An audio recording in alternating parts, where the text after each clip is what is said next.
Ahmed Yala, c'est un modèle. Mais solo, il faut là, parce que nous vivons dans un monde là où chacun de nous est en train de raconter des choses mensongères qui ne ressemblent même pas à l'image et à la personnalité de la personne.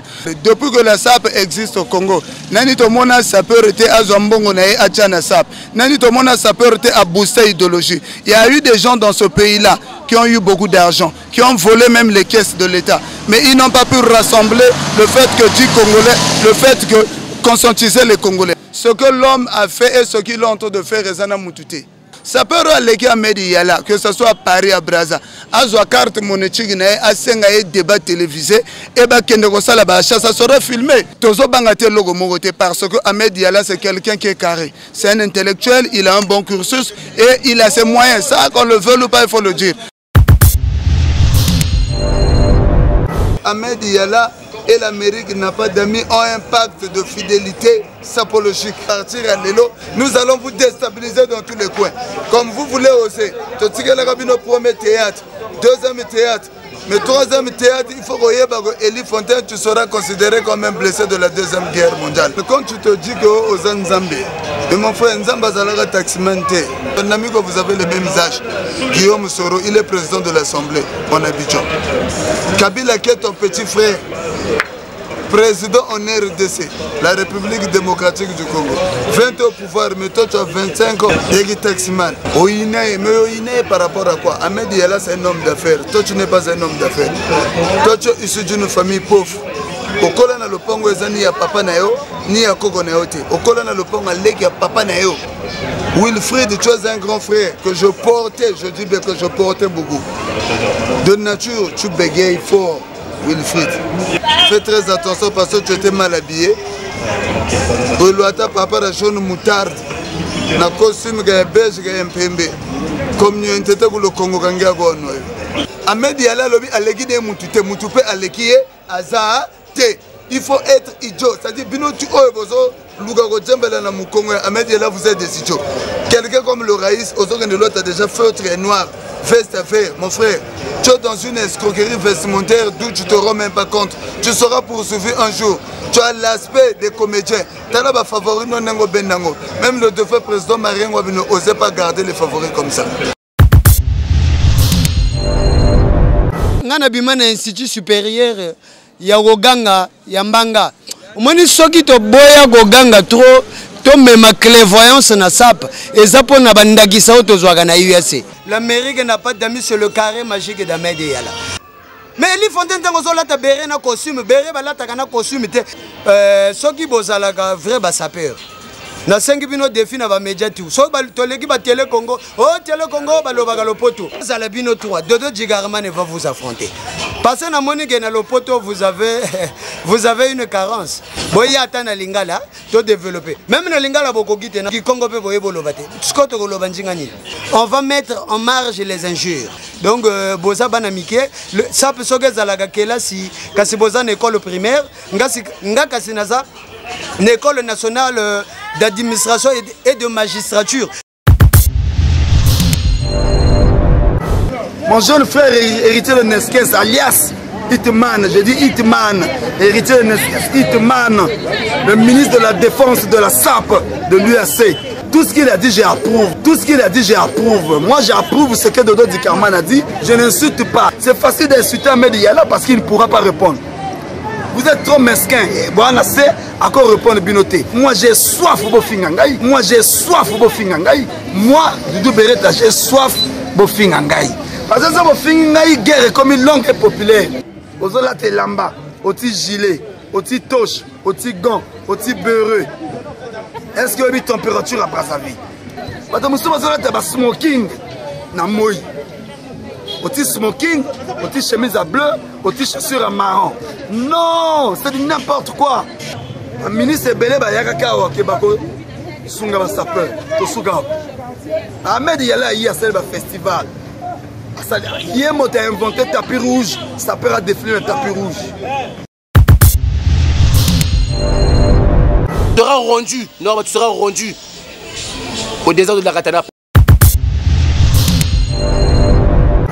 Mais aujourd'hui, je pense que les gens comme les Elie Fontaine qui venaient s'invoiturer, parler du président Ahmed Yala, avec des contradictoires dans la tête, dire qu'il n'a connu Ahmed un 8 mars et se rappeler encore dire que non, son petit travail chez Ahmed Yala. Allez demander l'argent, mais il dit, tu perds des pédales. Le professeur Ahmed est au vieux rien, toi tu dirais que non, Moutou a salama mabe, asalama mabe nanini. Yemta abomande konayo, api moye tu moye basa, tu prends là, nanzeta mbila là, on plein mon gano so baye, yes satana. Mais on va pas de pas. Donc nous sommes des finances, vous êtes des bateaux. Donc la vitesse de ce qui ne va pas attraper sauter. Donc et tikal ne bonga li kundu ba ka finga. Biso dans la guerre, biso to pas de kimia. Bokan ça teka bo échapper. Parce que l'air de ce système va mettre na bino. Contre Bino. C'est ça l'Amérique. Prochainement, Ngaï, je me charge de toi. Chaque fin du mois, je vais vous dire numéro. Je vais vous dire bien.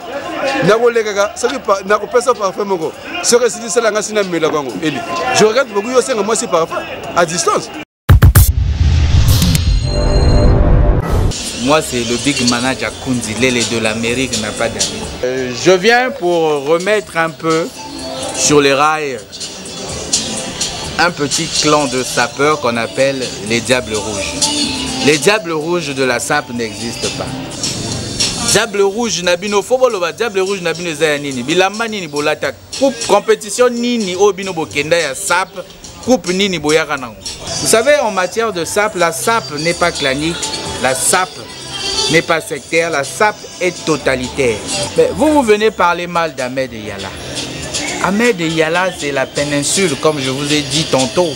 Ahmed Yala, c'est l'icône vestimentaire de la SAP sapeutique du Congo-Brazzaville. Ahmed Yala, c'est un bunker. Ahmed Yala, c'est comme la constitution de la SAP. Il est venu mettre la SAP dans les normes. Ahmed Yala, a vision, azomona musika.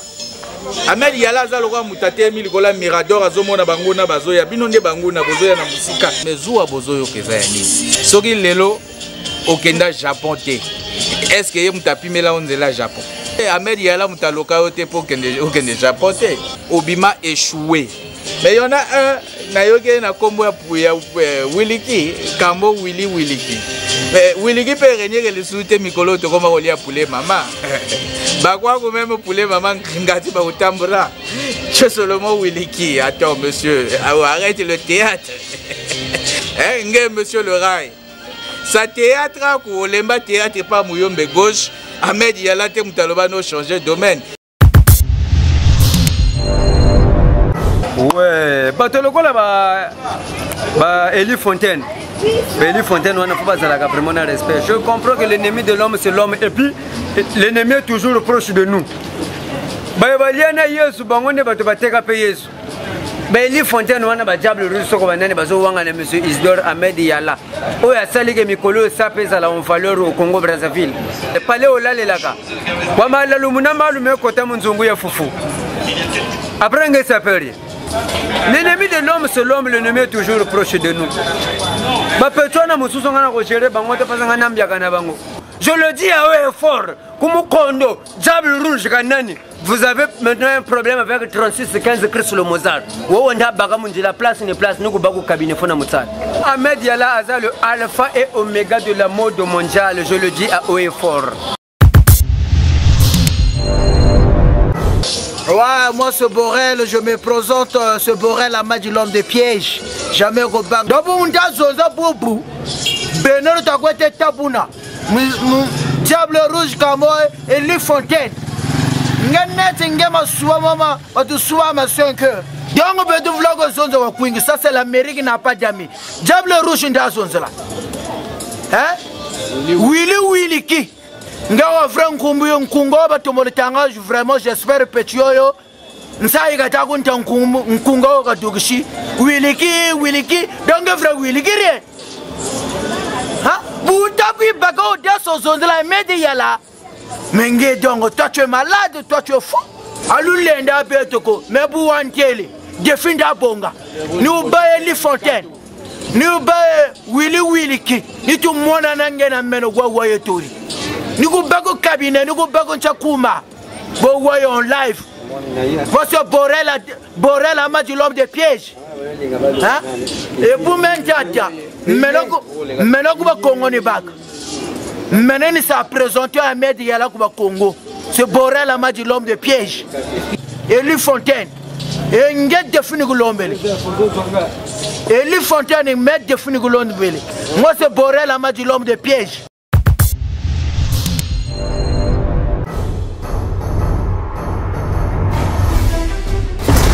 Masolo, il faut là, parce que nous vivons dans un monde là où chacun de nous est en train de raconter des choses mensongères qui ne ressemblent même pas à l'image et à la personnalité de la personne. Depuis que la SAP existe au Congo, nani tomona sapeurité à Zambongo na à Tchana SAP, nani tomona sapeurité à booster idéologie. Il y a eu des gens dans ce pays-là qui ont eu beaucoup d'argent, qui ont volé même les caisses de l'État, mais ils n'ont pas pu rassembler le fait que dit Congolais, le fait que conscientiser les Congolais. Tu sais, rassembler ou conscientiser le Congolais, c'est pas facile, hein, parce que le Congolais de nature, il est glissant, il est changeant. Mais dans tout ça, nous sommes inflexibles dans les attaques. Tozo Bangate Logo Morote, parce que Ahmed Yala, c'est quelqu'un qui est carré. C'est un intellectuel, il a un bon cursus, il a un gabarit administratif et il a ses moyens. Ça, qu'on le veut ou pas, il faut le dire. Le jour qu'on va rencontrer un sapeur aussi qui a l'argent, qui a des moyens, Togo Kumbisa, mais Tozo Kumbisa Ahmed Yala, parce que depuis la SAP existe, Balali Bosoto Mona Moutazana Bambongode, Amin Zimi Ayagosala, Amizala, net-moi voyou. Mais c'est juste pour faire plaisir et pour booster notre culture.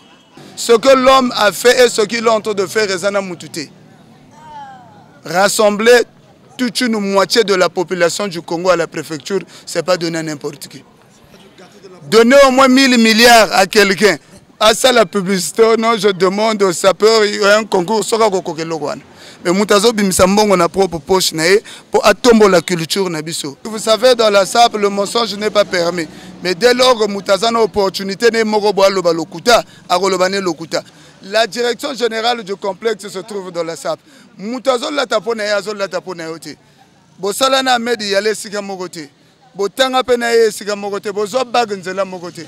Mais par manque d'argumentaire, tu veux raconter des choses avec des argumentaires déséquilibrés. Oh non, un tel ceci, oui, je n'en dis ce qu'on ne veut pas. Le défaut au Congo, c'est quoi? Au Congo, plus tu devais constater, tu devais contester. Quand tu fais un succès, tu deviens aussi l'ennemi des autres. Donc ces choses-là, nous allons embrasser ça. Les deux doivent aller en comité ensemble. Nous allons embrasser et nous continuerons toujours à faire comprendre aux gens. Parce que Jésus, même pour s'imposer, il a commencé à expliquer. Mais quand il a constaté une résistance, à ce moment-là, il était obligé maintenant d'appliquer les miracles que Dieu avait déjà cirmé sur lui. Vous comprenez? Donc aujourd'hui, on dit Ahmed, on dit Ahmed. Toi, on a pas ça parce que tout est clair. Quand tu constates que ce n'est pas ça, vas-y, crée ton monde. L'État d'Israël, lorsque les Pierre Gourgougon ont constaté qu'il y avait un danger, qu'est-ce qu'ils ont fait? Ils ont allé créer l'État d'Israël. Marca Gandhi, le père de la libération indienne. Mais après ces gens-là, après avoir libéré l'Inde, mais c'est des mêmes gens, bah, ça n'a pas de problème. Ces gens-là ont fait des problèmes. Donc, on a vu, il faut s'en foutre. Ça peut aller à Mediala, que ce soit à Paris, à Brazza, à la carte monétique, à un débat télévisé, et ça sera filmé. Si quelqu'un ose vouloir se mesurer à quelqu'un, pour ne pas dire à moi, mais c'est simple, voici, moi j'ai appelé la presse aujourd'hui, elle est là, ça c'est notre presse à nous, on peut joindre la presse internationale de français ici, alors monsieur Caméra, ok, monsieur met sort tes moyens, moi aussi les moyens, choisis les boutiques, va acheter, tout ce que tu achèteras, j'achèterai, mais tout ce que j'achèterai, tu ne pourras pas acheter, et je sais que tu ne pourras pas. Ouais, ben, vous savez, dans la vie, il faut savoir qu'est-ce qu'on peut raconter, qu'est-ce qu'on peut dire devant les médias. Même les vagues dans la mer ont des limites. On peut désobéir au pape pour obéir à Dieu, mais on ne peut pas désobéir à Dieu pour obéir à qui? Satan, après avoir créé sa petite rébellion, mais il compte sur le Dieu d'Abraham, d'Isaac, de Jacob. Mais entre nous, soyons sérieux. Élie Fontaine, je veux te dire quelque chose de très bon. C'est juste un conseil en passant. Élie Fontaine, quand tu te dis que aux Nzambi. Ça n'a quoi Satan Nzambi. Donc, ça oui, ça n'a mais Nzambi, mais Nzambi. Maintenant, on Satan. Voilà. Donc, ça oui, ça n'a quoi. Au moins, non. Et mon frère, Nzamba Zalaga taximan. C'est un grand péché. On va faire un accident en tant que chauffeur. Dieu n'a jamais été taximan. Nzamba vanda na studio te. Nzamba vanda même dans deux chambres, salon, douche, toilette. Nzamba vanda na lopango, ils ont entouré na flore te. Faut faire très attention. Quand tu constates que tes argumentaires sont déséquilibrés, il ne faut pas venir raconter des choses qui peuvent te coûter demain ou après-demain. Fais très attention, c'est un conseil gratuit que je te donne. Wilfried, tu es un grand frère que je portais, je dis bien que je portais beaucoup. De nature, tu bégayes fort, Wilfried. Quand tu viens dire, oh, Ahmed Yala ceci, mais tu sais que Ahmed Yala et l'Amérique n'a pas d'amis, ont un pacte de fidélité sapologique qui peut te rattraper sapologiquement aussi, vestimentairement, théoriquement. Wilfried, fais très attention, je t'ai suivi. Je le dis, je le redis, tu es un grand frère. Fais très attention parce que tu étais mal habillé. Papa la jaune moutarde. Na costume ga beige ga mpembe. Comme nous étions le Congo. Tu comprends? D'où nous parlons, il y a deux sortes de bruit. Étant donné que nous sommes des êtres humains. Il y a le bruit du progrès et le bruit du retard. Le bruit du progrès, c'est le bruit des oiseaux. Tant que vous avez pas soso. Les soso, c'est un hypocrisie et un danger. Mais le bruit du progrès, c'est le bruit des oiseaux. Le bruit du retard, c'est le bruit des crapauds, des grenouilles. Là où tout le monde veut se faire... Ça, c'est le bruit des Elie Fontaine. Elie Fontaine, ton ami que vous avez le même âge, Guillaume Soro, il est président de l'Assemblée en Abidjan. Kabila, qui est ton petit frère, président en RDC, la République démocratique du Congo. 20 au pouvoir, mais toi tu as 25 ans. Et taximan. Aux hommes, on a en retard. Il y a un petit cri sur le Mozart, il faut qu'on lance municipalisation accélérée à Bandako. Je ne peux pas accepter que le Pango est comme un résidence et Bassoso toi Karachi. Parce que ma boule les ali va entrer et Zébélé. Elie Fontaine, quand tu dis que le président Ahmed Yala Aza Satan a yo Zanzambe. Na ko bisoka ke loko moko tango zolo ba yo Zanzambe. Na uchi ko loba na mais loko msunga na ko loba na yo. Oine par rapport à quoi? Ahmed Yala c'est un homme d'affaires. Toi tu n'es pas un homme d'affaires. Toi tu es issu d'une famille pauvre. Okola na lopango ezani ya papa na yo ni ya koko na yo te. Okola na lopango aleki ya papa na yo atongi lopango na kati ya lopango na madugo lega. Deuxièmement, vous ne boxez pas les mêmes milieux. Ahmed Yala c'est le centre-ville. Mais toi, ton milieu c'est le marché de 10 francs.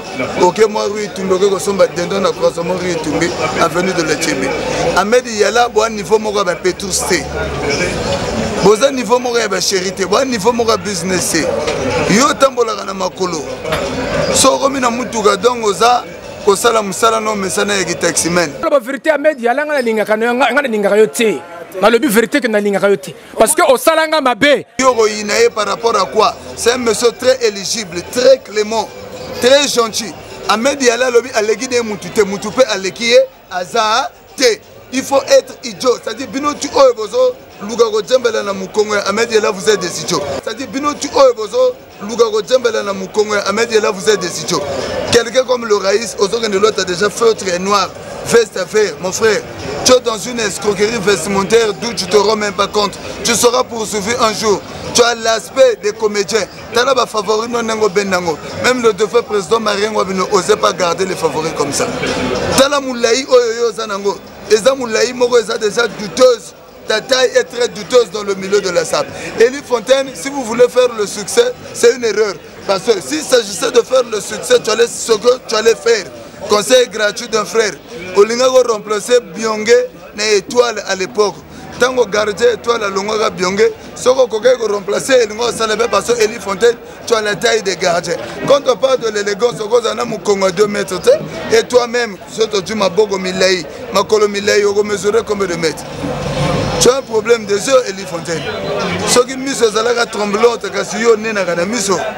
tu ne peux pas tenir 5 minutes. Elie Fontaine, un peu du respect.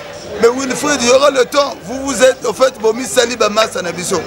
on saura à quel moment tu vas embrasser, parce qu'à partir à l'élo, nous allons vous déstabiliser dans tous les coins. Comme vous voulez oser. Tu as le premier théâtre. deuxième théâtre. Mais troisième théâtre, il faut que Elie Fontaine, tu seras considéré comme un blessé de la Deuxième Guerre mondiale. Hitler n'avait pas pardonné les autres. Hitler n'avait pas pardonné De Gaulle. Si De Gaulle n'avait pas fui, Hitler ne le pardonnait pas. Parce que De Gaulle parlait à distance. Hitler s'est fait un leader. À ce moment-là, il dit je dois affronter De Gaulle. Mais la finition de Gaulle, c'est qu'il s'est retrouvé là en puissant. Mais c'est ce que tu vas croiser, Elie Fontaine. Tu es un maladif. Tu es là où on a eu des jambes. Nous avons regretté. Et si on a sombre le pont, on a ça d'éliminer un problème, il y a pas poteau.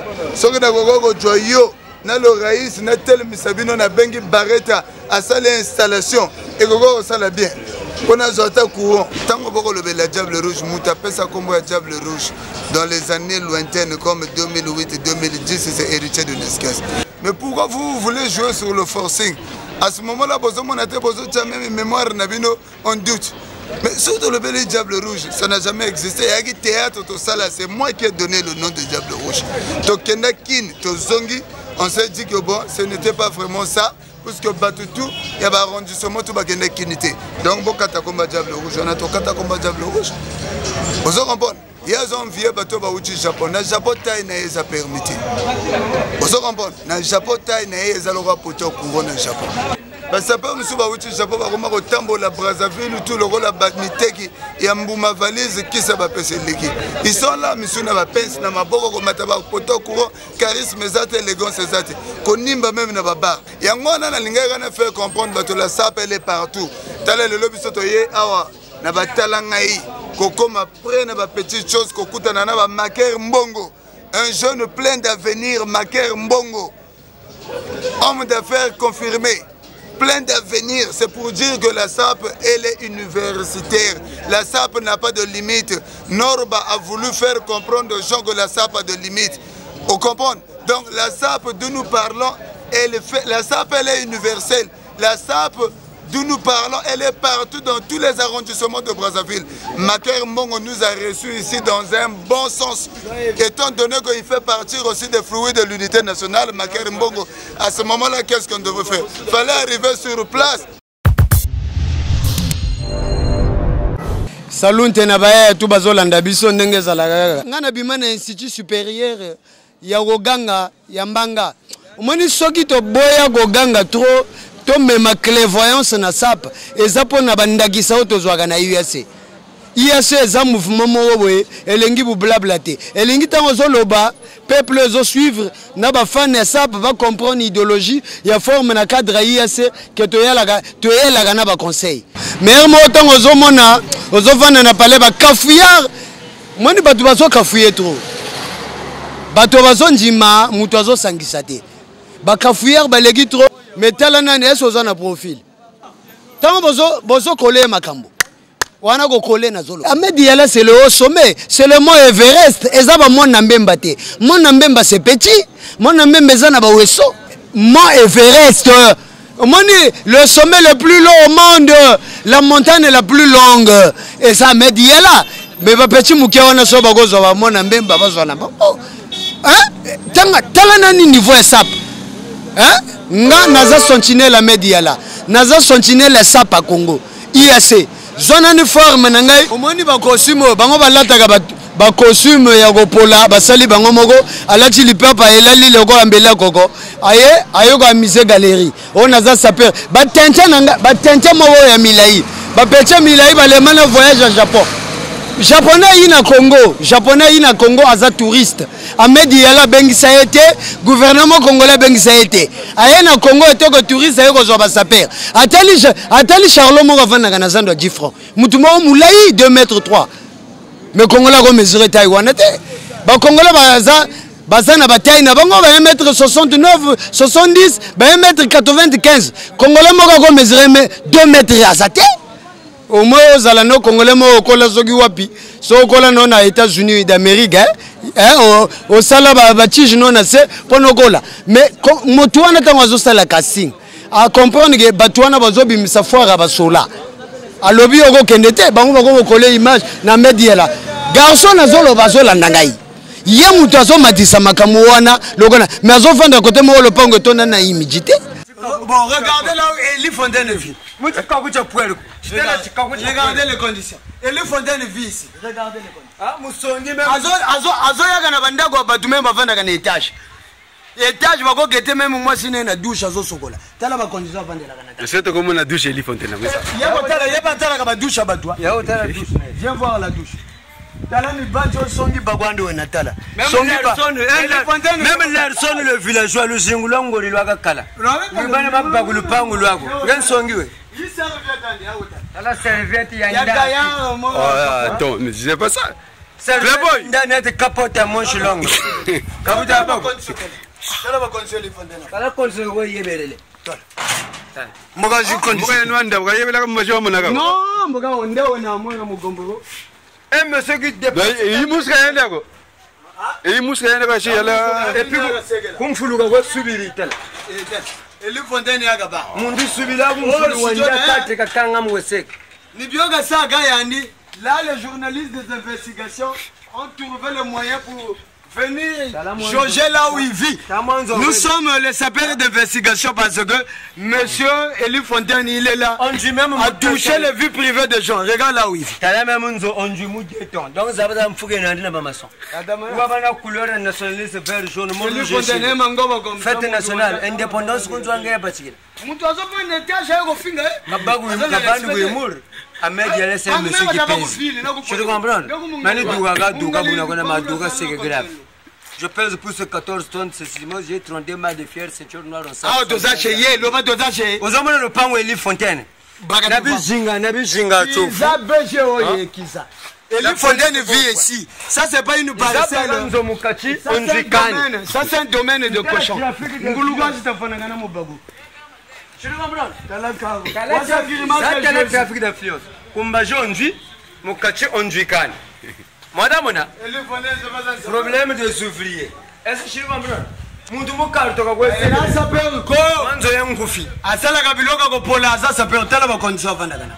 Donc tu dois faire un étage à l'équipe. Donc il y a quoi le temps on a vanda kana étage. Senga ya quartier. Porte tout le monde nous porte mo ga exlésate. Ko bingo sona biata. Tala le pango de vandi. Boka tayo ke la mano ke mobula. Ya nini shimba zulu. Kabuta bako. Wadugana bere ngaku Moscou wadugila. C'est ça les garçons, vilain garçon de nature criminelle de taille. Vous avez un zan de mène de classement à chinois. Vous avez un mythique sanguin, un mondial. Vous devez un figue. La police est là, il a monté s'influencer mon doux. Le pango à bateau, moto à Kangaraï à Zate. Aza sa perte. Maintenant on a zolo ba pecha zolo ta berena go ezaye. Azola ta ba monton. Loga ba sapero ba vanda na Hongrie. Aza sa perte. Maintenant on tala nani li papa ne alataka. Nana somba li papa te na legal. Asomba ka li papa eza na se ya ballon. Conseil na kopesa yo. Somba li papa eza likolo ya ballon. Omoni avant ba fongola ballon. Ba fongoli ballon na biloko ne azalaka ba singa likolo wana. Zo li papa ya likolo. Ya zwa ka li papa ya se ya ballon. Ni oyo akoyaka na sapete. Li papa zola le loka mbele ko fisto je. Sapeza bongote. Être sapeur ne veut pas dire de ne pas reconnaître l'autre. Il y a une famille, il y a une petite poto, il y a une famille, il y a une médial. Surtout le but, c'est l'achat. Il y a une carte monétique. Parce que n'importe quoi, c'est l'achat et 4 visas. Aux années Ecobank, bimisa carte de visa, au bimisa $200 boité. Mundela le bouki bon. Toujours dans le cadre de redresser la SAP, d'apporter un peu d'équerre dans ce domaine. Donc vous savez, pour éviter que le virus puisse se propager dans ce domaine, donc il faut installer d'abord l'antivirus dans ce domaine. Donc l'antivirus c'est quoi? L'antivirus c'est l'Amérique n'a pas d'amis. Moi j'allais juste rebondir aux 3 mousquetaires de la SAP. En commençant par Eli Lafontaine, le Raïs et Willy Williki. Ben, Eli Lafontaine, si tu peux au moins, disons, réfléchir, tu fus le collaborateur valable d'Ahmed Yala. Mais après avoir livré un combat au plein festival de la SAP, c'est là où Ahmed Yala a jugé mieux que de t'écarter. Du coup, et puis, tu prends ça d'un mauvais cœur. Tu as une haine viscérale envers Ahmed Yala. En ce qui concerne la SAP, j'ai essayé un peu de naviguer, de taper sur Google quand j'ai tapé sur Google, ton nom figure sur le Kadian Pemba. Donc toi par la SAP aux Alagana Moutema Mabé. Elie Fontaine, rappelez bien Tangozo Woutambok après la sortie tragique que notre pays a connue en 93. Oyaga Brazzaville, Nastout, Tangozo Wouta Luingi. Tu fais un grand producteur et à Mafuta Mbila. Tu comprends? Mais au lieu de la COP neba mafuta mbila tetangozo utamboka bidon mafuta mbila ya alaga ba 1500 bato ba 2000 mais dès que coach Brazzaville bidon mafuta mbila match kala ku rata ku luingi wa salama mafuta mangaji Elie Fontaine ozonga oye 23 ans penza na la conduite oyoko la ki conduite 23 ans na permis ya faux SGC fongoli na misonayo olemi même gozwa 4e kacho sala na SGC 15 un gros maudit Yona media la bozamvula moko yozamvula moko na président de l'Assemblée ya Côte d'Ivoire Guillaume Soro ba masano tout bazo sala baje ba media la ba gagner ba vie na bango ba ki concentrer na ba domaine mais yoza imuri so banda ki conduite na na dona beja chibo osuka ngo kaka na Benoît XVI olionzo 4e kacho mata échelon ato me magaba kerasite motikana na buzoba ka kotonga ka bato o amedi yalanga na konji maete me yo zoba lokolo yo na mutakonji mayo yo soko telio na makolo tozwina chamo vomena zo chamo na makolo ne tenga maponto na chamo vomena zo chamo et puis tango zo uta mboko zo ya na ba tango zo uta mboka ozo ya na ba 94 ozo ya wana tango zo ya kokoma na lopango papa leki na bino loger bino bobengisa bana papa leki na bino après kokufa papa leki na bino lopango wana zeba vieux Claudio et ça lopango na bino te vous êtes toujours dans le combat kobotelaka ba richesse ya bana donc toi tu dois apporter quoi dans ce domaine tandis que l'Amérique n'a pas d'amis en train de faire un grand travail de fond disons le domaine de la SAP a tellement pris du retard donc il faut apporter une touche impressionniste. Toi tu veux apporter quoi? Yona Medi Yala Bokotate. Amedi Yala Salaka va déjeuner dans la mandarine, repas dans la mandarine, dîner dans la mandarine. Yo Kendeke Chete Samba na kwa wana, kawa 100 francs, au saliba pâte, na bomanga. Attends, au bagisana ta c'était pour la légère digestion, au bagisi primus. Mettons au côté hémorroïde de vendre na taxi. Au peut sa faute à Medi Yala. Hein? Donc, il y a un débélé pour nous éviter l'hémorroïde, des fautes na yote. Donc, les fautes à Medi Yala, tant que belle hémorroïde wana, Elie La Fontaine, na yebi sayo, tu n'es jamais sapeur. Parce qu'on doit erreur, au côté erreur, au lata pantalon étoile, na veste à smoking. Ça, c'est la criminologie vestimentaire. Bisous de Fandana, ba idéologue. Il y a ça pour Baloba, le garçon là ne reflète pas une bonne image dans la sape. Oyebi, Elie Fontaine et logo mogo na mona à côté na eux, c'est quoi? J'ai aucun problème avec ta personnalité. Mais du coup, pourquoi le nom d'Ahmed Yala apparaît chez toi comme une patate chaude dans tes mains? Ahmed Yala, c'est un monsieur qui n'a pas fréquenté avec toi. Agi grand prêtre à Saliba Makamoune, il a voulu désenclaver ce mouvement qui est enclavé depuis hier.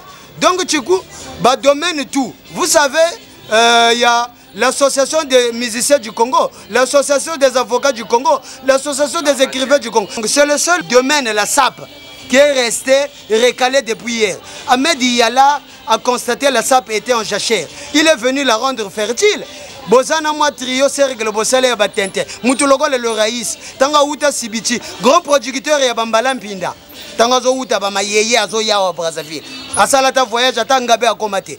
Donc azo baluka ba mukondo wana kota vanda kana frontière ya mur à la segna. Oko mata mur à la segna ko sokola ba avion na yo. Oko kota ka ba domaine na sap. Yo ko sokola ba avion na mulaino ozana ngo ke ba pomper ke lususu ba pompe à pression.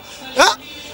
Nayebisa yo le raïs oza saperite oza no mangobo oza imuris oyaka koteka bambala mpinda na Brazzaville premier voyage ozo sala eza o ezo katisa kisasa c'est par le biais d'Ahmed Yala mais yo oza mutu moko osambela Ahmed Yala mbota ku mari ofuluka bubweso mais poni bozala kana be ingratitude boye longola nani chapeau na ona tala niveau libandi na yo pona na comprendre que hein Soko Zalaga Saper. Ton monteur Elie La Fontaine est comme une poule qui picore dans la rue avec ses poussins. Brusquement la voiture arrive. Quelle sera la réaction de la poule et ses poussins? Ces poussins c'est Wilfried Williki et le raïs devant la voiture dans une ruelle coincée. Ben, ça serait la panique totale. Vous allez chercher du si. Et puis Riel Angoza coincé entre ongles. L'Amérique n'a pas d'amis, il sera en face de vous. Bino kutu boza batumoko toko tsala bino na ba camératé. Nazom bimi sape maepamba. Boza la kana bino mangobo. To mena bonquette na ba quartier. Quartier au côté au Vandageli Fontaine. Soki batu babela ka palu, ezayo mutoboga la ka bangungi na mataka. To mena bonquette to kenda kuna uchimona mabulo bwaka ka obwaka ka ba ordure na kati bangungi bazobota. UNICEF a kaboli ba musikeya. To comprendre que bangungi ozo créer na yebito yokolango wapi na gindogi na soki ba personne na lungi na yebite. Mais UNICEF tango azo créer ba musikeya. Ba nofelo ozo créer azo débarquer tina musikeya. Donc à ce moment tout le monde que le pango na bino sa direction générale que y a bangungi na ba mataka. Tu peux pas refléter une bonne image dans la SAP. Willy qui yoko tel bien aux asango. Ozaki mutumoko linga kozala concentré bimano na séminaire parce qu'on te regarde au la takasap au sala kasap lokola chef de district Gangabe au Kamusaganga. Oui, nagisi ozala kana oko yaka na domaine oité. Le domaine de la SAP c'est un domaine quelquefois qui peut prendre des débats contradictoires à 400 degrés à l'heure. Si tu n'es pas mesure, il ne faut pas y figurer. C'est là où tu vois l'Amérique n'a pas d'amis sur le carré magique d'Ahmed Yala. Donc c'est pour protéger les virus les fichiers de la SAP. Donc les antivirus ont été déjà installés. Tu comprends? Donc ni makambo to sali déjà na mesa to développer. Donc du coup tant on a zo vanda wana. Ba garçon lokola ba broda ozo benga batu.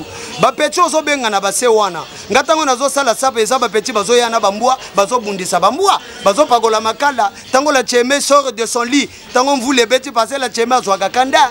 Quand il sort de son lit ba petit wana bazo pagola makala bazela bazinda. Pona makale longwa. Ozo prendre. Donc, Bapecho Sobenga, Nagobenga, Bango, Basa, Bakoba, Ingana za tigre.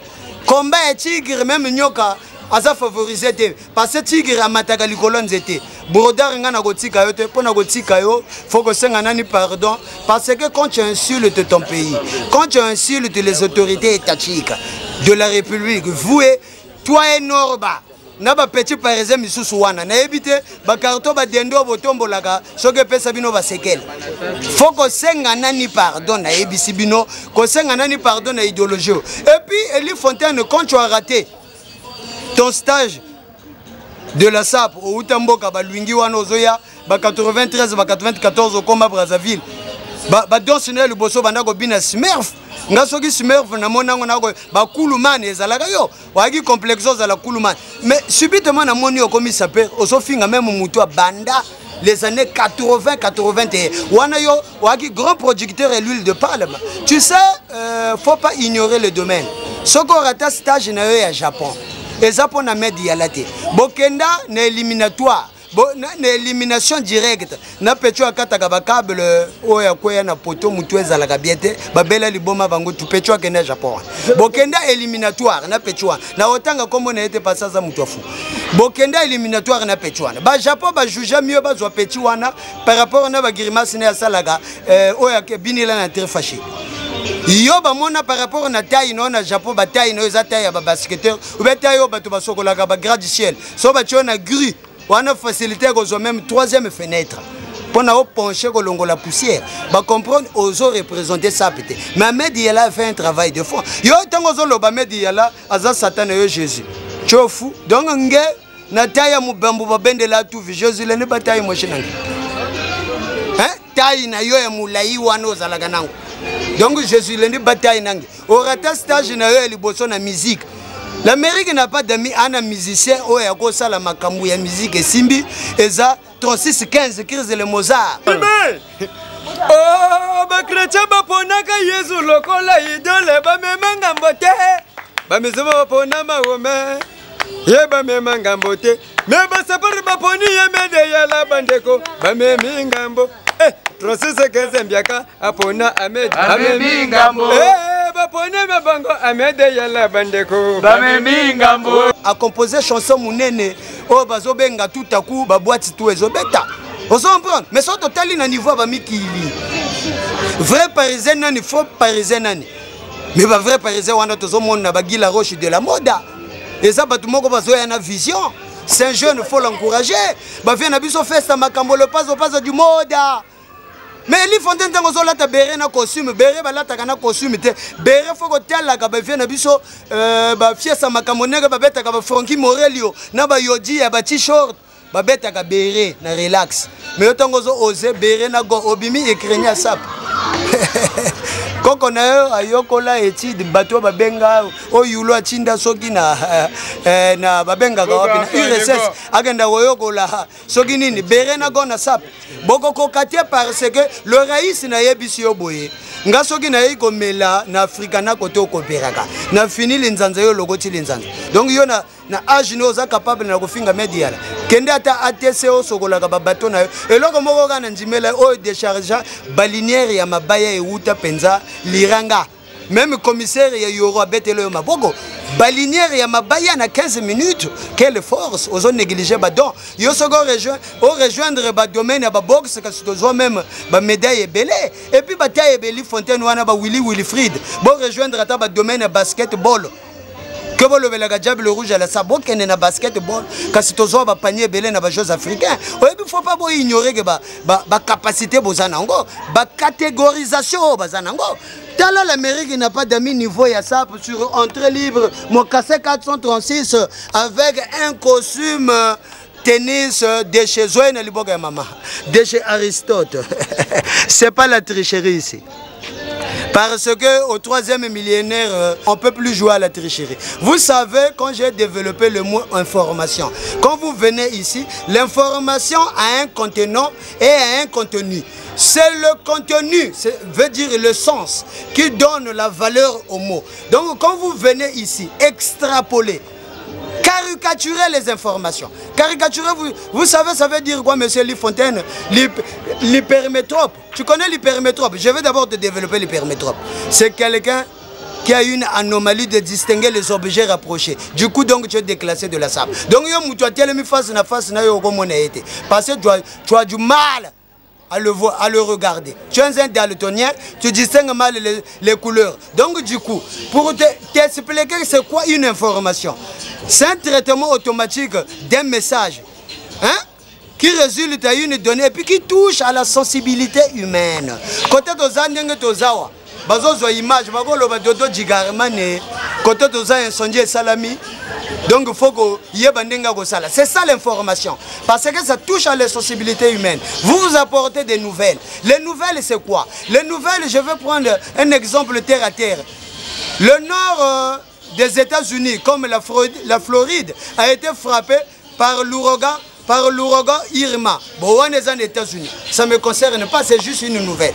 Donc quand vous venez dans les médias, le 4e pouvoir, il faut apporter les informations et non les nouvelles. Bateau bagotel la biso bago comprendre le niveau. Et puis Ahmed Yala foutez-le au cours du soir na Congo Djamou Kuba. Ozo bala rodama. Ahmed Yala kutu kotala Ahmed Yala. Aza mutu azwaka problème na mutu te. Binoka mutu bolugelege ba problème kingandi boye, c'est du boye na boye, c'est du boye na boye. Ahmed Yala il est zen avec quiconque. Et ça ka bino na cadre ya bukadiembe menenge na naviguer kaka njoka bakadiembe mbe na Google bazana ligne. Ni côté na moni ba kombo na yo ba Eli La Fontaine, hein. Tu as un nom sur Google le code bakadiembe pemba. Ça dit ko go bantu be na manga. Ngi a part ça ngi kundula kulela. Kuterinke tukwenda ngi a part ça manga na. Tu as une haine viscérale. Parce que yo ozalaka no ça peut arrêter. Woloati la toile. Mais ça c'est la criminologie. Dans la sapie niveau ya fosobu. Et puis le brodard yo kanisinga na gotika yo. Ba petit ozotinda tinda. Ba petit mike wana. Mais tant que biso tozo potana na basugisa na bandeko nanga balufila majere que je salue en passant. Mais ozalaka na imuris et puis ba petit wana bagi ba petit moko bago sala ba jeune bango ya carreau de la mer. Vous comprenez? Donc du coup ba petit wana bazana volume nangate. Moi je peux rebondir dans n'importe débat au monde, que ce soit sur le débat économique, le débat de la climatologie, le débat du pays. Je peux rebondir. L'Amérique n'a pas d'amis. C'est un mouvement qui regorge au sein de lui beaucoup de cadres. Du coup, vous savez, la SAP pouvait être rejoint par les cadres. Mais tant qu'on va propos botenaga, nous côté va comprendre. Ah, ça pèse à Babouchi. Mon moniteur l'Amérique n'a pas d'amis, mon même tempo. C'est-à-dire désenclaver mouvement. Donc, cadre Bangotou, il faut prendre les trains en marche. Pour aller loin, tu dois ménager ta monture. Ce qui est vrai, ça peur. Na 5 bino défi na ba média tout. So ba toleki ba Télé Congo. Oh Télé Congo ba lo ba lo poto. Bo ponata GRTV, bo ponata Équateur Service, bo ponata chaîne Outa Gobima wana, Vox TV. On va mettre en marge les injures. Apportez vos arguments. Vos argumentaires, hein, que ce soit inachevé, apportez vos alabino 3. Dodo Djigarman va vous affronter. Parce que dans le poto, vous avez une carence. C'est ce qui nous manquait à Brazza. C'est ce qui nous manquait à Brazza. Il y a eu des autorités qui nous ont, délaissés nous-mêmes. Et il y a eu des autorités qui nous ont délaissés nous-mêmes. Carence de grand-mère, manque de compétences linguistiques. Boya atana lingala, to développer. Même na lingala boko gite, nazo comprendre. Boko la soki na wenze boko saga. Même ki Congo pe boye bolobate. Skoto ko lobanjinga ni. Boya ka soki bolingi bosa la débat. Avant bosa la vidéo misu. Na lingi na zwabino na débat. C'est ça le monde. Le monde évolue par rapport au débat. Donc na lingi, je suis capable hein, de prendre tout le monde en débat. Que ce soit au bazo Bouddha média là, au bazo Bouddha Amérique n'a pas d'amis. Boya gata na ba Vox wana, ba gochike la biso couloir, tout mais apporter les arguments solides. Parce que quand on fait un débat, le débat a un contenant et un contenu. Faut avoir l'essence du débat. Donc on a golobé et belete on est ba fuite na zo pesa bino loko na devoir. Donc boza bana mike, ça peut soge zalaga kela si kasi boza na école primaire, nga kasi naza une école nationale d'administration et de magistrature, c'est-à-dire des ENAM. Et les fontaines ko bundela sap na yo. Na l'Amérique n'a pas d'amis. Avant comme na média là les gars dans l'Amérique n'a pas d'amis. Et ça ndengwana. Donc pour chuter l'Amérique n'a pas d'amis par ma voix. Toujours ndenge zalaka kaka, c'est toujours dans le cadre d'apporter une pierre à l'édifice. Vous savez, Elie Fontaine, quand tu boudes trop là, c'est par l'accoutrement et la conscience qu'il y a eu distinction entre l'homme et l'animal. Et ça, le là, mutozo bundela, mbwana mukila, menatikelo lamba, olata, naye bakotoni no gocha mukila, salunte. Celui qui a vu le père a vu le fils. Moi, c'est le fils.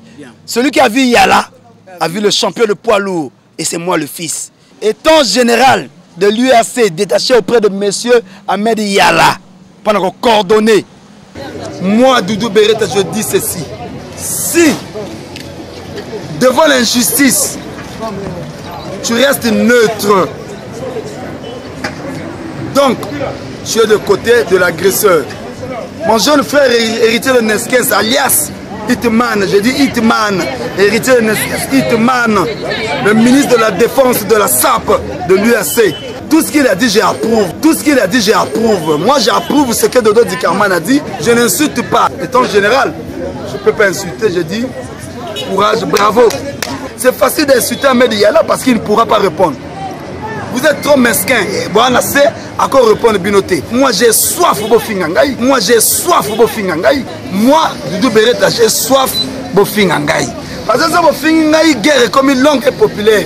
Parce que Ngaï n'a bibi nanda on a 13 heures. Moi, ils ont bêté ma casse. 70 degrés.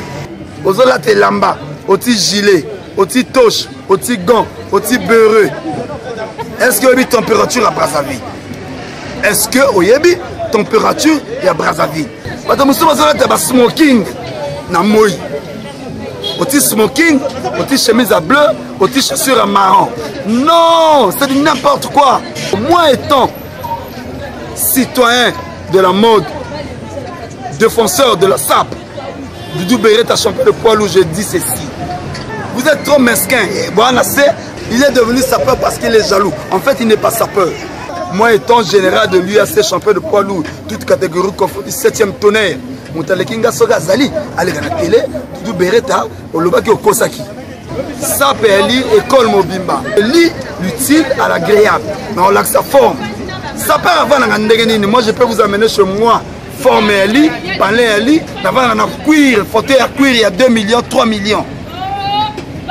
Oui, je dis 2 millions, 3 millions. Fauteuil. Bon, quand on va dans le studio, je peux comprendre, hein, je peux comprendre. Mais quand on fait un bateau, les quillotés.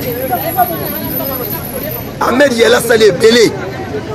Un ministre Belé, il y a quelqu'un qui va sunga ba sapeur, to suga. Zéro, néant. Au contraire, les autres bambans ont na comme ba sapeur, parce que n'a rien. Ahmed Yala il y a celle ba festival. Hier, moi, tu as inventé le tapis rouge, ça peut défiler le tapis rouge. Du jamais vu. C'est du jamais vu. Excusez-moi, le sapeur, c'est aussi celui qui sait annoncer son identité au milieu des gens. Au moins, le prince armé là, oui, c'est un sapeur. Dans un monsieur, il y a smoking à demi Dakar. Là, on a pantalon parfois il y a pembe. Smoking et il y a la costume. Ceux qui ont demi, ils ont la ensemble. Ceux qui ont na pantalon nango ya Dakar, au moins ils ont na lina, ils ont na bondor. Et que ils ont na l'écolo noir, mais pantalon nango ils ont gris, mais ils ont na bondor. Beaucoup là tango jamais na pantalon no moro mususu ya demi Dakar. Vraiment, gars, les camarades moi vraiment. Avant Naga, est-ce que avant Naga vraiment, Eli Fontaine vraiment, gars. Les camarades moi vraiment. Avant Naga, Eli Fontaine. Est-ce que avant Naga vraiment, Eli Fontaine. Gala, les camarades moi vraiment. Avant Naga, est-ce que avant Naga vraiment, Gala, les camarades moi vraiment. Avant Naga, est-ce que avant Naga vraiment. Moi étant général de l'URC, je dis Doudou Béré de champion de poids lourd, Motalekinga Zate, Oyati Tembe Aleka, Alobaki Alekinga. Héritier de Neskens, Salunte, alias Hitman, Dodo Dikarmani Kade.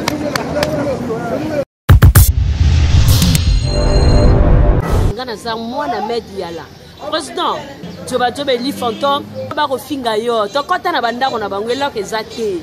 Président, il y a président absolu à quoi? Joba Eli Fantôme, Tinate, garçon morotala moi ma colomique, Mickey pose même pas à finga yo, yenani. Hein, président, yo sali ke bato bazala na bamboko yo. Motabang soto wa mwana nzambe. Yo za mwana nzambe président. Oya koyaka woki ngandi. Oya kozonga bo woki ngandi. Basali nini? Bazoba bato batangate. Bazoba bato batangate. Ya fat na bango te. Bazoba bato batangate. Totiki bango temps. Basali nini? Depo yoke. Basali nini basali. Yo papa na biso. Otika la papa na biso. Papa ngana liyo le kwa bilia. Wa tata na ngotika la tata na nga. Mota boma yo, mota ko boma nga. Ba finga, ba loba. Biso to akako. Eloko yate. Nous sommes dans Brazza la Verte. Moi, c'est le big manager Kunzi, l'élé de l'Amérique n'a pas d'amis. Vous savez, la SAP, c'est un état d'esprit et un état de fait. État d'esprit, le côté spirituel, état de fait, le côté réel de la réalité de la SAP. Quand vous avez la SAP, yo SAP yabayaya. Yo SAP yabayaya, pointillé, na rayure, tout à la paire. Ça, c'est du pain brûlé de chez Roberto Cavalli. C'est du pain brûlé. Je viens pour remettre un peu sur les rails un petit clan de sapeurs qu'on appelle les Diables Rouges. Les Diables Rouges de la SAP n'existent pas. Vous ne pouvez pas être Diable Rouge tant que vous vous êtes sélectionné entre vous, entre Makazu, Mungali, Makelekele. Vous vous faites appeler Diable Rouge de la SAP. Vous savez, en matière de SAP, la SAP n'est pas clanique, la SAP n'est pas sectaire, la SAP est totalitaire. Aujourd'hui, le mouvement SAP, qu'on appelait autrefois Dandy, c'est un mouvement qui a pris de l'essor de partout dans le monde. Aujourd'hui, tu as les Dandy en Europe. Je cite par là l'Angleterre, l'Italie, la France. Tu as les sapeurs partout. La SAP, ce n'est pas l'apanage d'un petit clan ou d'un petit secte ou d'un petit groupement de personnes. La SAP est devenue nationale, internationale. C'est au-delà de nos frontières. Quand on parle de SAP, Loata et Atua Thomas. Donc tu t'habilles, Bantou Bakutala, Batamori, non, c'est bon, tu es bien habillé. Mais vous venez parler mal d'Ahmed Yala. Ahmed Yala, c'est la péninsule, comme je vous ai dit tantôt, des peaux exotiques. Ahmed Yala, c'est l'icône vestimentaire de la sape saprotique du Congo-Brazzaville. Ahmed Yala, c'est un bunker vestimentaire. Missile Nabino Touboro Bete et Kotate parce que Ahmed Yala est bien soutenu par l'Amérique n'a pas d'amis. Aujourd'hui, dans le mouvement SAP, la SAP a produit beaucoup d'intellectuels. Ce que Bozomo Nabiso Toye, l'Amérique n'a pas d'amis, on a ramené le volume intellectuel dans la SAP. C'est pour vous montrer que la SAP a produit beaucoup d'intellectuels. On a plein d'intellectuels dans la SAP. Mais il était temps qu'on puisse recadrer ce mouvement de la SAP. Ahmed Yala, c'est comme la constitution de la SAP. Il est venu mettre la SAP dans les normes. Dans toute histoire, dans tout phénomène, il y a ce qu'on appelle des normes. Ahmed Yala a mis les normes, les bases. Mais Zoua Bozoyo Kezayanine. Zoua Bozoyo Kezayanine. Il y en a un qui a fait une vidéo que non, Naïnagayo, au Salanga Mabe. La vérité, Ahmed Yala, le vérité que parce que au Salanga Mabe, mais est-ce que tu peux prendre ton courage à bras le corps au Lobamabe à Salayo? Mais est-ce que tu peux prendre ton courage à bras le corps au Lobamabe à Salayo? Sogi Lelo, au Kenda Japon. Est-ce que Yemutapi Mela Onzela Japon? Azala jamais consul à Japon. Basala concours pour nous comme bateau na Japon, Obima échoué. Et ce Obima échoué, les laga yomoro échoué liara les choux. Toso melo les choux, tola melo les choux, oli échoué parce que oli les choux parce que échoué. Échoué liara les choux.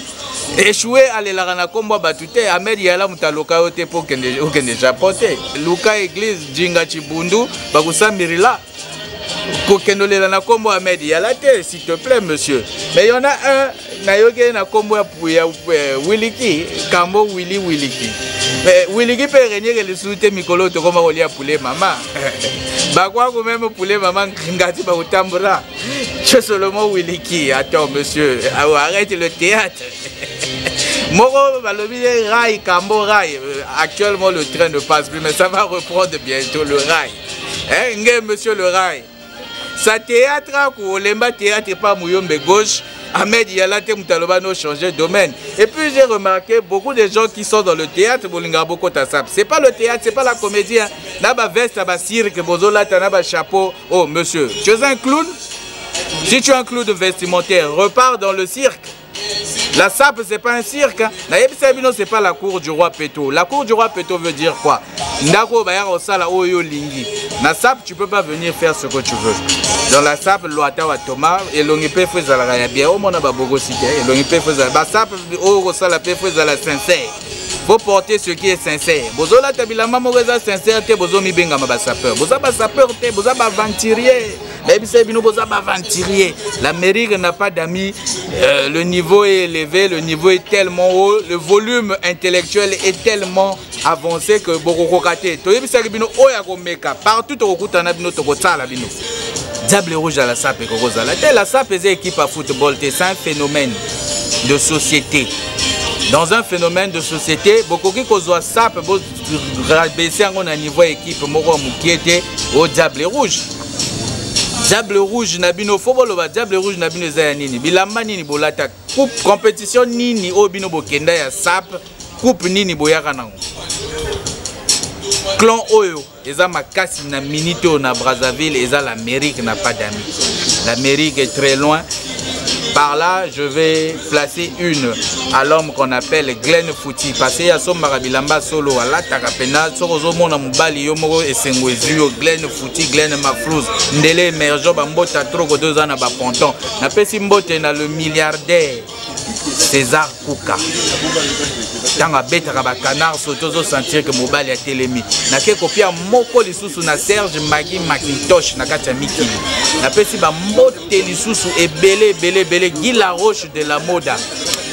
Autant on a mon plaisir et Zoranga. Je vois que tu as le volume sapuritique, tu as le volume vestimentaire.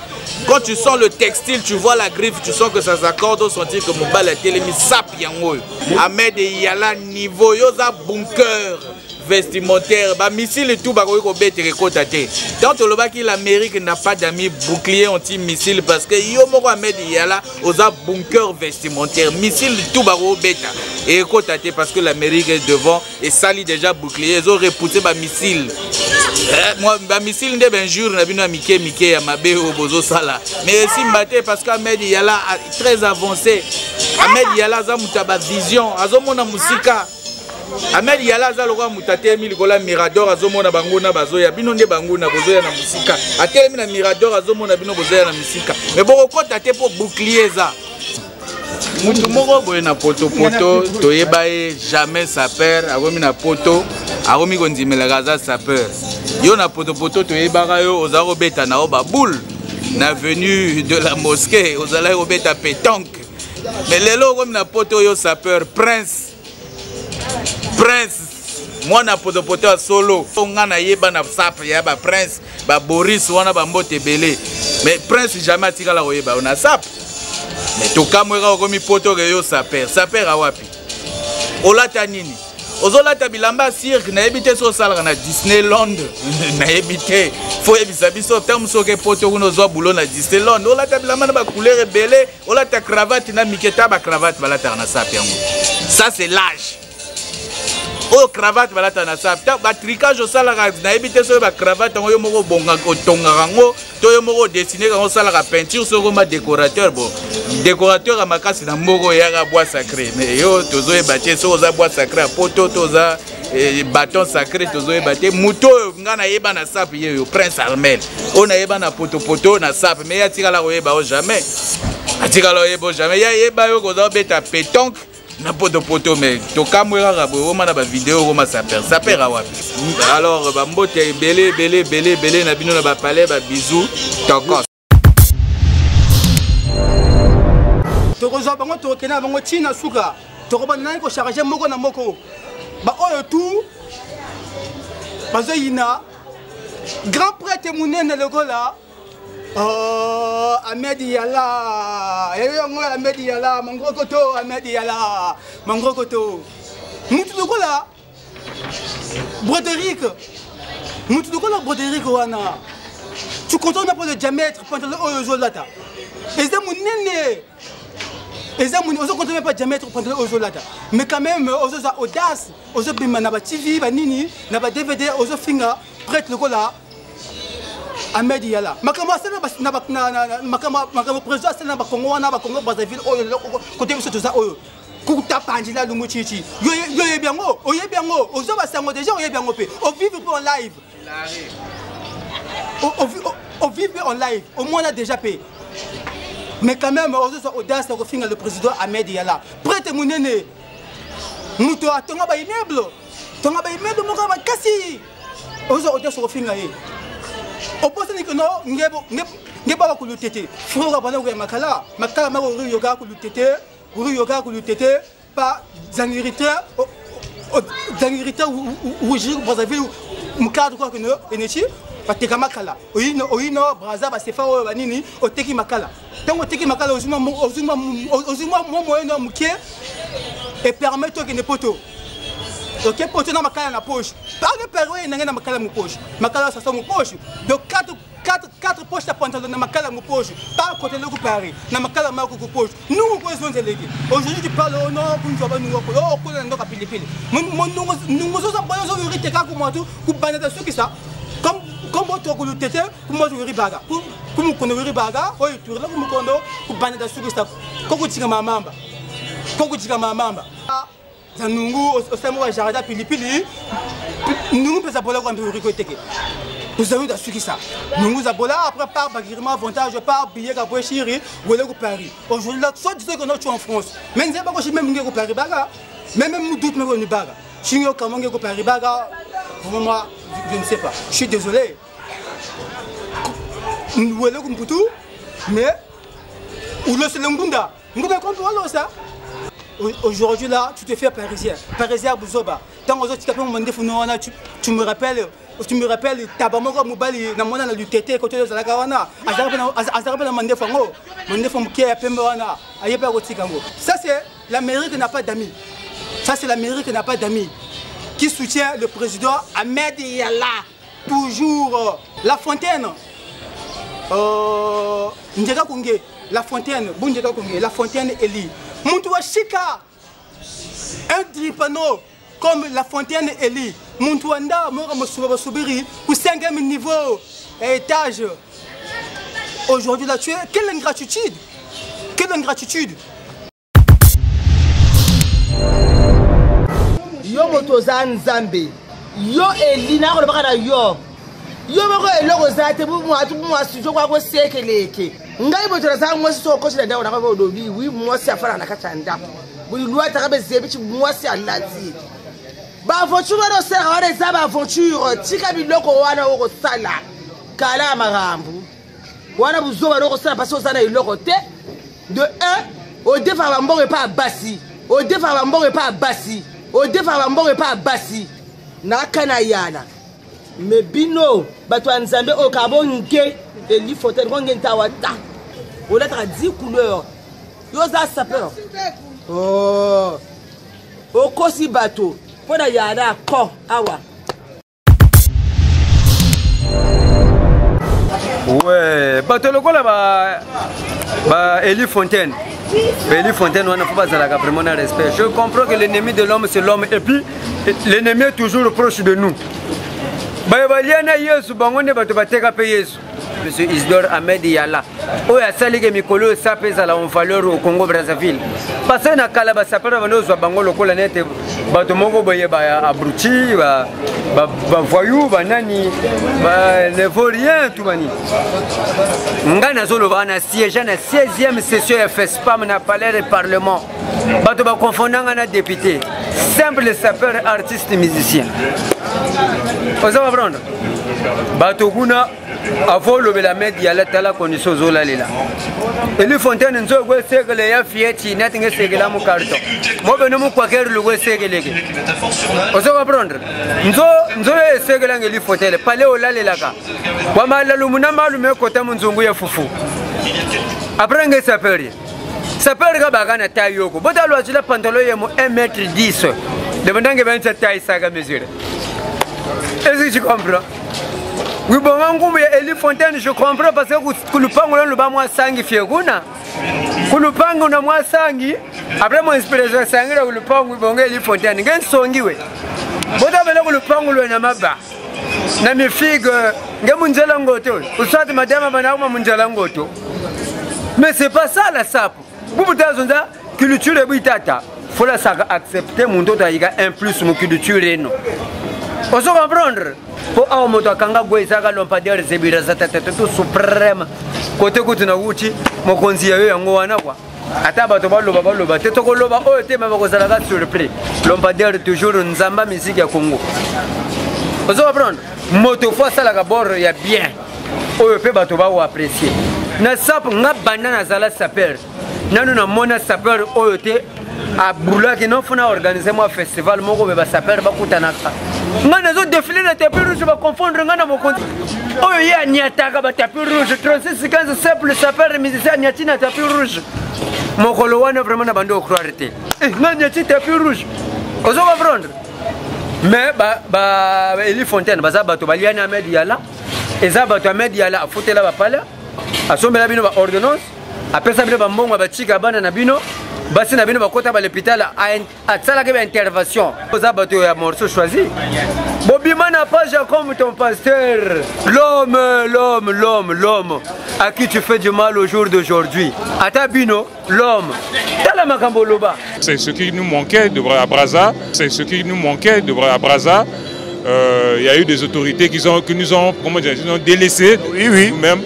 Et il y a eu des autorités qui nous ont, comment dire, délaissés, nous-mêmes. Vous comprenez, non? Boulet, boulet. L'ennemi de l'homme, c'est l'homme, l'ennemi est toujours proche de nous.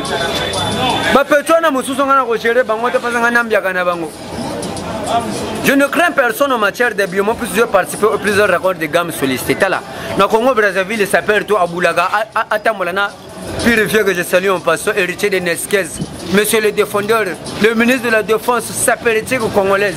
Atalangana venu Machoua, Amona, à comprendre Neymar Yeyo, Je comprendre. Quand on me rebataba, quand le fond est resté en tout ma benne, il y a un général, nous bien sûr, il y a un peu de est-ce que je comprends?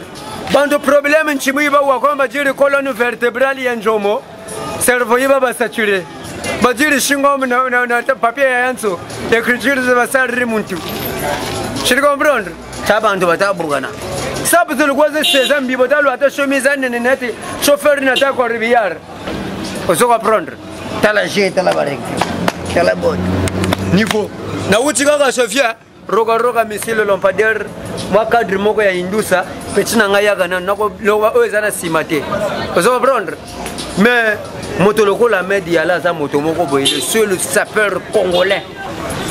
Sapeur congolais au pena a bengisa ba parisien, ba ivoirien, ba nani, ba yaka. Ba bato lokola ba brother au vandi na basi. Or basi sagesse.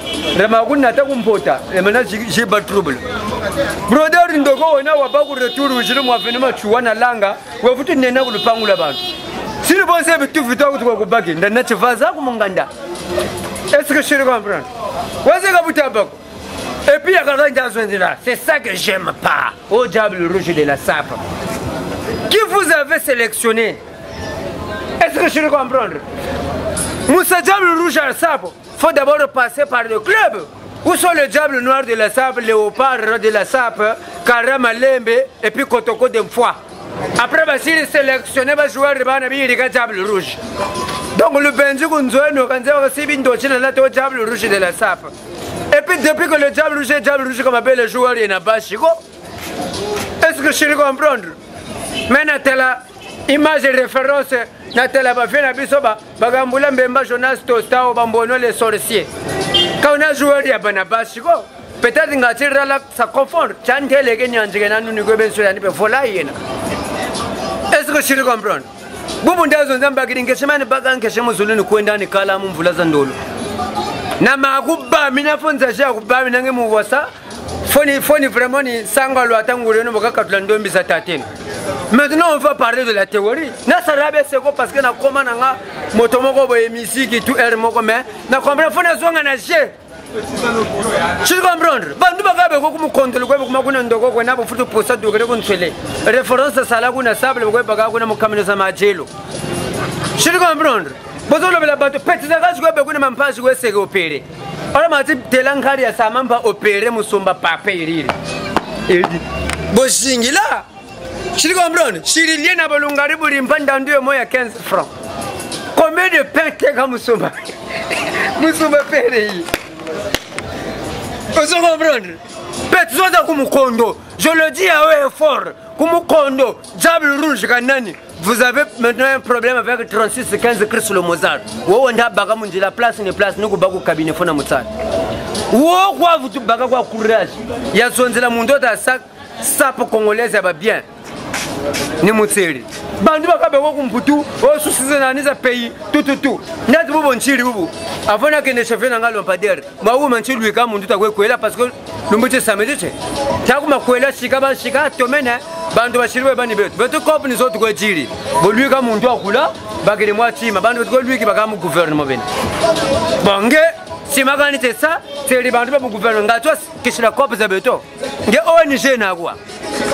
Uswa tekani women na kumwa mitwele kabo mais moi mitwele mi akunje non ça veut nous ramener luta on va prendre monsieur Isdor Ahmed Yala papa nanga akufa le 24 octobre na banoko c'est le geste o ya salate on va prendre téléphone il est là monsieur Isdor Ahmed Yala petit nanga 36 vraiment mes condoléances et donc papa nanga akufi atindela ngai mbongo jini bekaza ngabila muviani tofanda bona ba Adolphe de Minguez tata mobiti que je salue en passant depuis bakini wana grâce à Mediala tofanda ba ivoirien boye grâce à Mediala pour Radisson terrasse na Radisson bien à 5000 francs ngana mela bien à 5000 francs na Radisson grâce à Mediala.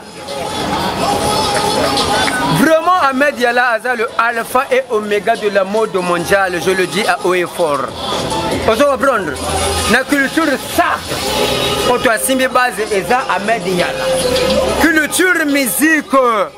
c'est lampadaire zebiraza tatatatu suprême mokonzi ona uti kalate sache wana pe akotinga mwa ba plan na ngai vraiment mais ndenge za boye pona kosulikisa kaka pona pesa mwa ba salon ke lokola na ba parisien oya vrai hein Gila Roche de Moda les têtus les dérangeurs ozo comprendre oyo na bwaki pe na morceau na ngai sika kalate ozo bima jago pote bo boye sali dia tout à coup ba ko mona ka pe bilili na bwaka pe fe na ngai monsieur l'homme de coup caché le domodomo de la Sotoki no na bwaka la petite Vassi Milampasi la famille Milampasi o ba soutenir ngana matanga vie mais kalate na longola deuil vraiment bon excusez-moi n'engana se fâché parce que na lingaka oh vraiment ya buzobate tupangu toko bata zonana tupangu ba Eli Fontaine le pangu botola internet là ba salamu jour à tous ça tu comprends ku le pangu na bishinga na fulu mamba mwa muso go seke les muso de 4 mais ku le pangu lo kwa na kota na talako. Bon, regardez là où Eli Fontaine vit. Regardez les conditions. Eli Fontaine vit ici. Regardez les conditions. Ah, Moussongi même. Azo yaga na banda kwa batu même bavanda kana étage. Tala ni banjo songi bagwando na tala. Songi même l'Erson le villageois le zingulongo lilwaka kala. Ngibana mabagu lupangu lwako. Ngen songi we. Mboga zikondi. Mboga nwanda bwa yebela ka mbajo munaka. Non, mboga onde ona mwana mugomboro. Un monsieur qui dépasse. Il mousse rien d'accord. Il mousse rien d'accord chez là. Et puis comme fulu ka subiri tel. Eli Fontaine yakaba. Mundi subila kumfulu wanja kate kakanga mwesek. Ni bioga sa gayandi. Là les journalistes des investigations ont trouvé le moyen pour venir jauger là où il vit. Nous sommes les sapeurs d'investigation parce que monsieur Eli Fontaine il est là à toucher les vies privées des gens. Regarde là où il vit. Donc ça va me fouiller dans la maçon. La couleur nationaliste vert jaune fête nationale indépendance contre un bâtiment. Ahmed Yala c'est un monsieur qui pèse. Je te comprends. Mani douga buna kona maduga c'est grave. Amana le pango Eli Fontaine. Nabi zinga tu. Ça beje oye kisa. Eli Fontaine vit ici. Ça c'est pas une parcelle. Ça c'est un domaine de cochon. Nguluga zitafana ngana mubagu. Je te comprends. Président Eli Fontaine mwana na yo mwana muke ko nyati alia ba 2000. Combien de choses Eli Fontaine a 2 millions. Il va faire la fini.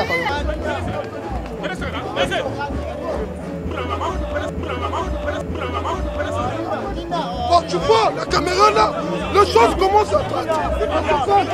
Oh, tu vois, monsieur le caméraman. Sap ni yawi, sap yangoyo, vous comprenez? Sap yangoyo, sap ni yawi. Otranga Idriss. Lobela mango. C'est le reste de la SAP congolaise. Hein? On s'habille comme ça. Président Eli Fontaine mwana na yo mwana muke ko nyati alia ba 2000. Combien de choses Eli Fontaine a 2 millions. Il va faire la fini. Mais si comme Guinness et bébé pour Eli Fontaine, il me ça peur. Et qu'est-ce que peur on a? Tel bon là 5 couleurs. Oui, tu as bien ça copie à Guinness. Ay bon là 5 couleurs.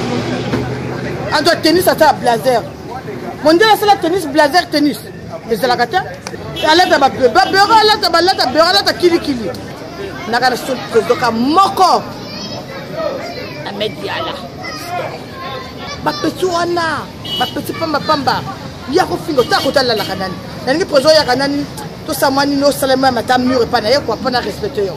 Mi to ngana ya mwana no na Eli Fontaine. Atenda ko la ka.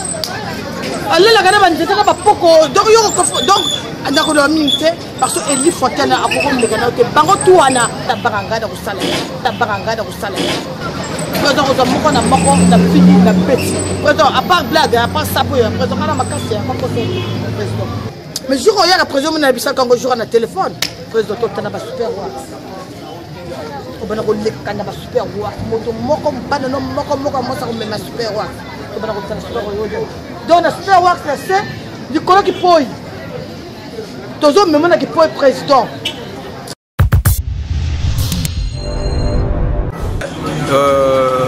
Je suis là pour répondre à tous les imbéciles qui ont parlé au nom d'Ahmed Yala. moi, Prince Samuel, sur la prison. Je répondrai un par un. Mais aujourd'hui, je pense que les gens comme les Elie Fontaine qui venaient s'invoiturer, parler du président Mediala, avec des contradictoires dans la tête, dire qu'il n'a connu Ahmed un 8 mars, et se rappeler encore dire que non, son petit travail chez Ahmed Yala, allez demander l'argent, mais il dit, tu perds des pédales. Le président Ahmed est au vieux rien, toi tu dirais que non, Moutou a salama mabe, a salama mabe nanini, yem ta abomande konayo, api moye tu voyais pas ça. Yon Zambé yalla le kolo na se le pongolo nanzeta mbila la en plein mongalo so ba ye satana. Mais on va pas de débat. Mais Elie Fontaine a la complexion na parfait moi en plus habite ba parfait zali féminin na masculin.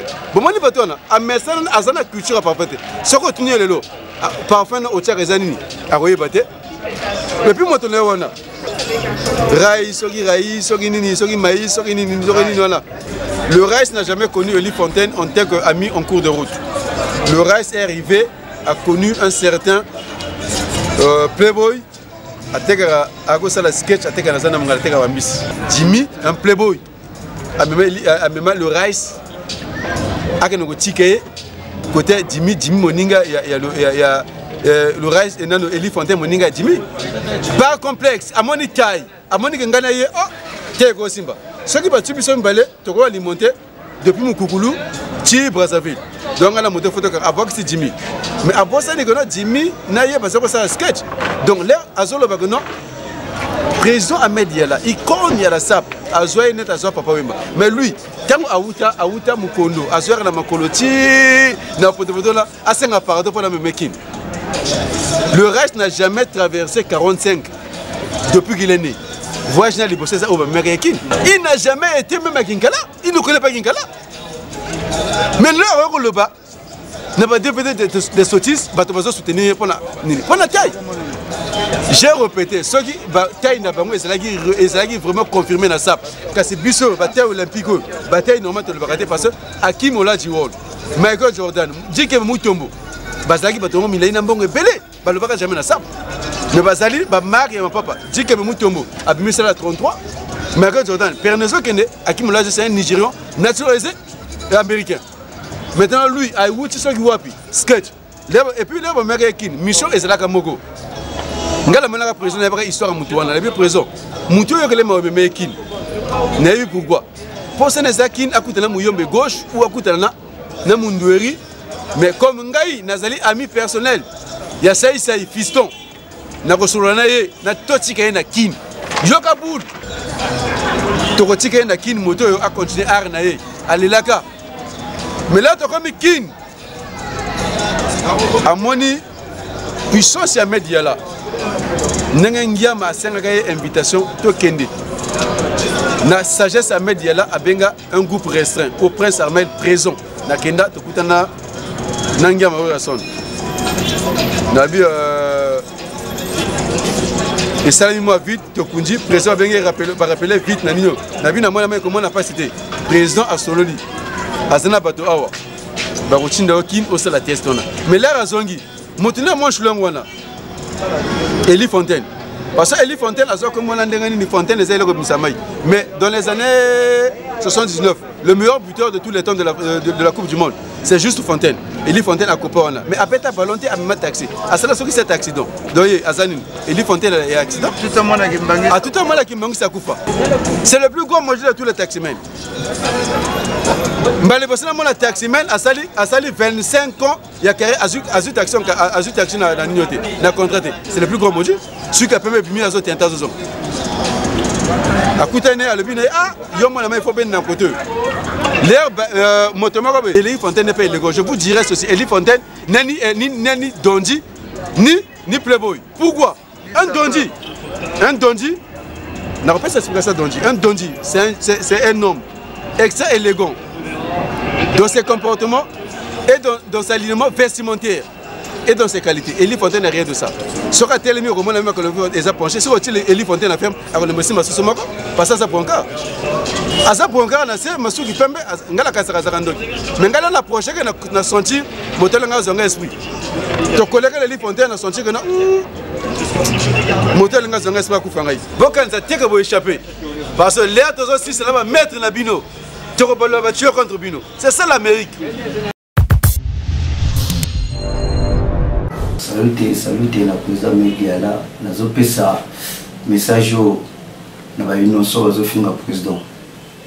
Ba inonso bazofinga président wa kilikili po président za niveau moko comprendre. Asala makambo bele u batukutu bazondima. Bongo ndima tezana. Hein? U ba lekyo na kombo bazondima bongo ndima tezana. Ndeni nani? Ngeo ni nani ole mutambola président Mediala. Et puis, tout le monde, mon frère. On doit aller sur l'étage, ma 3 niveaux. Président Média à un niveau, et un niveau de ta sur la Brazzaville. Si vous tambola, on vient à Babolo, mon fini. Parce que nous prenons la chima. Même les bénis, tellement à bonjour là. On paye 8 mars, n'y a pas de monde. Donc, il faut le tiner. Hein? Les joueurs, tout ça au bouton. Tu fous le tiner. Les joueurs, tout ça au bouton. Ça, c'est la sève des bourgeois. Hein? Regarde, ça c'est du manteau, c'est du Burberry. C'est du manteau, c'est du Burberry. Manteau hiver. Mais banal limite, mon frère. Na moi, je venais te charler. Ta banal limite. Où est-ce que tu as ton père limite? Bah, mon frère. Où est-ce que tu as la plus bien loin que la Mokonde à Bolé. Dans son hôtel, toi le raïs, c'est bien loin que la Mokonde à Bolé. Comment tu as la copie avec quelqu'un qui a mon cas? Je suis déçu, mon frère. Mais là je suis déçu. Vous bondez là 2000, vous bondez là 2000. Vous bondez là 2000 la première édition.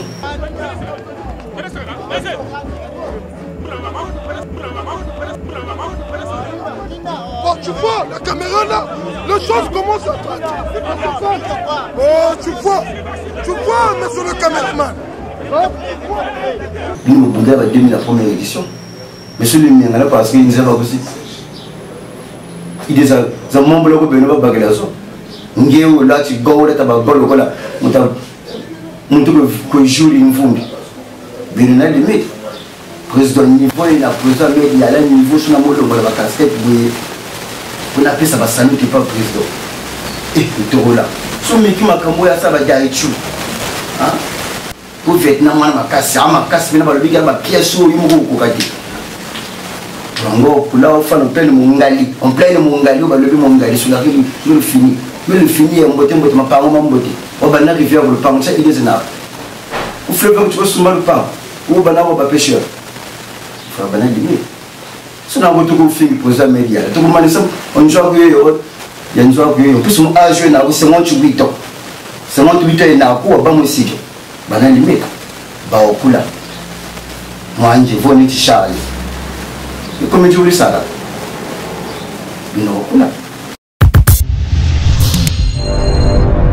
Bon, le problème de Norba, nous nous demandons, est-ce que Norba va prendre les risques de repartir là où il avait acheté son faux blouson en croco qu'on appelle façon croco? C'est vraiment faux. Mais qu'on le veuille ou pas, Norba, sois conscient. Au début, tu es venu dans la SAP avec plusieurs casquettes. Ta première casquette, c'est celle d'après avoir raté ton stage dans la sapologie, tu es allé s'aventurer dans la musique, là où tu as composé une chanson obscure comme Kangalanga, au moment où tu ne sais même pas nouer une cravate. Ta deuxième casquette, c'est celle du tribalisme. Tu veux créer une foire du tribalisme dans le domaine de la SAP pour attirer l'attention d'un petit public qui est tribal. C'est vraiment pitié. Qu'on le veuille ou pas, d'abord, tu n'es pas élégant, tu t'habilles mal. En te regardant, tu me rappelles un coq là, que j'ai vu entre ma Bayagoubolé et Kinkala. Deuxièmement, quand tu insultes les sœurs des autres, mais tu oublies que toi, là où tu es, on ne connaît même pas ta vie, ton père est qui, ta maman est qui. Moi, je suis le fils d'un instituteur et d'une institutrice. Une famille de cadres, d'où je dégage aussi une intelligence très avancée. Mais quant à toi, papa Nayo, Azalaranani Boyi, maman Nayo, elle est de la RDC, mais tu oses d'insulter les autorités étatiques du Congo-Brazzaville. Mais pourquoi pas insulter les Bruno Tshibala, les Félix Tshisekedi, les Lambert Mbende? Il faut aussi les insulter puisque ta maman est de la RDC. Mais ceux qui te talent bien les lots, yotan ozola ta chemise jaune, n'a ne papier rouge, ils ont rappelé sur ma couleur à feu d'artifice. On se demande ce qui Noël les anneaux, aux aracano mal habillés.